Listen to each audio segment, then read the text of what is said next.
എടാ നിന്റെ കുഞ്ഞിന് എന്ത് പേരിട്ടിട്ട് ഇവിടെ എന്താ വെച്ചിരിക്കുന്നേ? അവന് വെക്കേണ്ട സാധനം വെക്കേ. അപ്പൊ എന്താണെന്ന് വെച്ചാ ഇതൊക്കെ എവിടെ കൊണ്ട് വെക്കാനാ? എന്ത് വെക്കാനാ പറയുന്നത്? ദേ ഇത് തന്നെ. നിനക്ക് പ്രാന്താളാ. നോക്കിക്കോ നീ. വേണ്ടെന്ന് പറഞ്ഞു.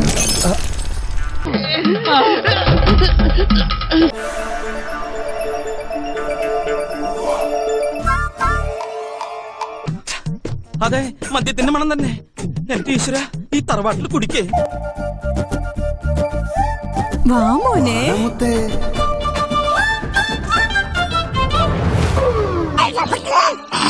നല്ല രുചി. എന്താ ഇത്? നല്ല ടേസ്റ്റ് ഉണ്ട്. എന്തിന്റെ കുഞ്ഞാണോ ഇത്? നിങ്ങളുടെ കുട്ടിക്ക് അതൊരാവശ്യമാണ്. ഒരു നേരമെങ്കിലും നിങ്ങൾ ആൽക്കഹോൾ കൊടുക്കാതിരുന്നാൽ നിങ്ങളുടെ മകൻ മരിച്ചു പോകാൻ പോലും സാധ്യതയുണ്ട്. സോ ഇതൊക്കെ വിശ്വസിക്കുവോ? പിന്നെ വിശ്വസിച്ചിട്ടുണ്ട്. ആണോ? ഞാൻ പോണ ആളെ മാറ്റി കഷ്ടപ്പെട്ടത് വെറുതെ. എന്റെ മകന് മരുന്ന് കൊടുക്കുന്ന സമയമായി. താൻ എന്താടോ പറയുന്നത്? ഇവിടെ 10ാം ക്ലാസ് പരീക്ഷ നടക്കുക. അവിടെ 3 പേരും മയില് കയറണോ? 3 പേരും മയില് കയറണോന്ന്.